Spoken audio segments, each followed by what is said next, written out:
You are listening to Dave Sweetmore, and it's a real pleasure now to say I'm joined by a real pioneer and founder of the whole glam rock movement, the one and only Andy Scott from Sweet. Andy, how are you doing? Pretty good. We're still out there doing some dates in Europe. You've got a tour coming up in December. You've got an album out. You've got a new single coming out we're going to play soon. I want to go back to the beginning, though. You lads with Sweet were very much pioneers and founders of the whole glam rock movement. When you formed Sweet back in 1968, what were you listening to back then? Who were your influences to come out with that amazing sound that you did? Well, the first 18 months were basically finding our feet, but 1970 is probably the kickoff point. The earlier influences were obviously bands like The Who. We knew Deep Purple, we knew some of the members of Deep Purple, and even though we ended up grasping the nettle with the simple pop songs in the beginning, our background was a little bit heavier than that. And when people used to turn our records over, they would hear a different side of Sweet, a slightly heavier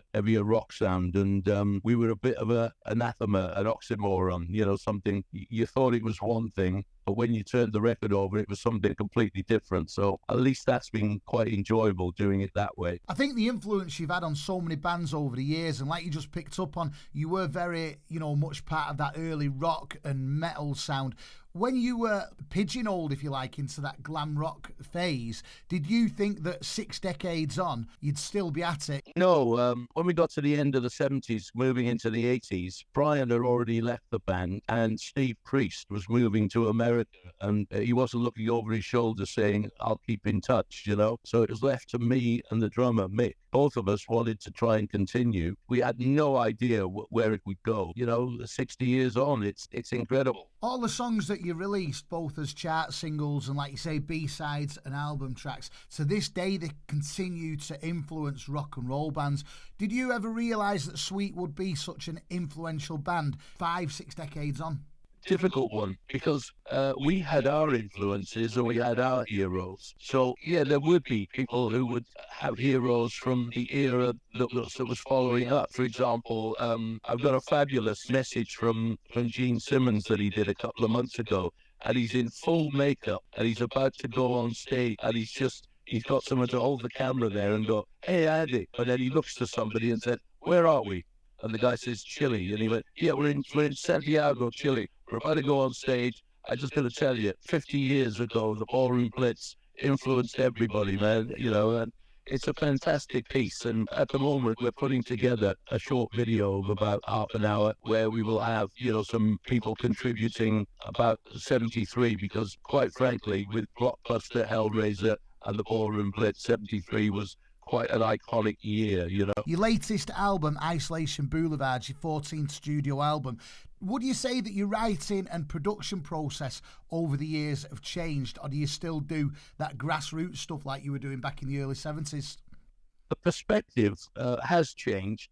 I certainly don't sit down and chuck ideas about anymore. Unless I've got a concrete idea, I don't even try and develop it. So I even try and do things where the rhyming couplets don't actually rhyme sometimes. You're able to throw a little spanner in the work. We all write differently, but this new album, Full Circle, is a pop album. It's got very, what I would consider to be very commercial rock songs on there.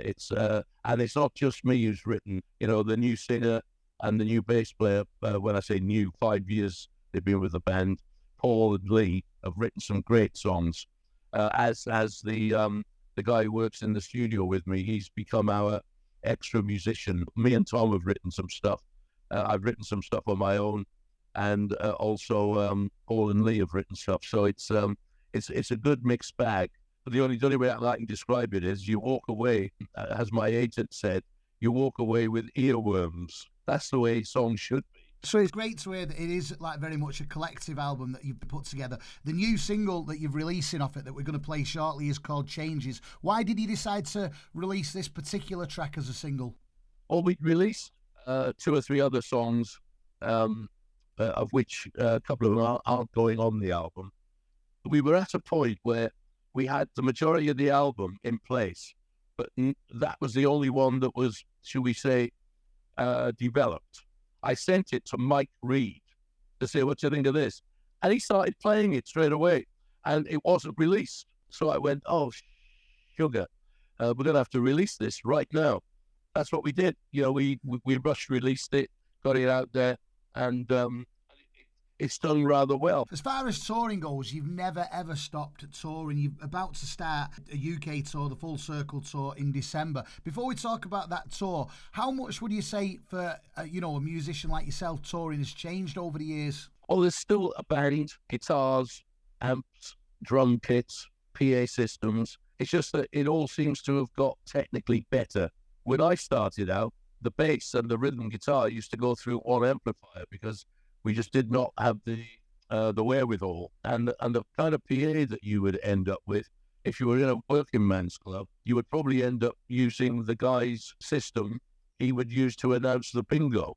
All those years ago, it was only bands like the Shadows and the Beatles that actually had, fantastic equipment, so that when you went to see them, it sounded better. Do you still get a buzz off touring, or has it become more of a way of life for you?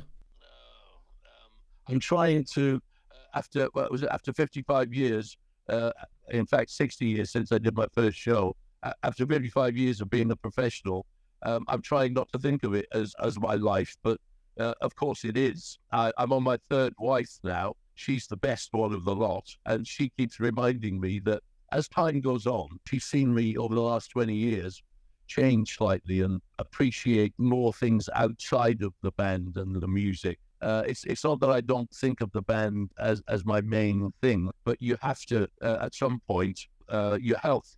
Without your health, there is nothing. So just make sure that you're healthy, and when you do the gigs, you'll enjoy that a little bit more. I don't really drink anymore. It's something that kind of happens to you. It's not fun waking up with a headache, and also because of the stuff I'm taking at the moment with my prostate cancer, moved on to the stage where I'm probably going to be taking some kind of hormone pill for the rest of my life. I want to remain as healthy as I can. Little visits to the curry takeaway and stopping for a McDonald's or picking up some fish and chips.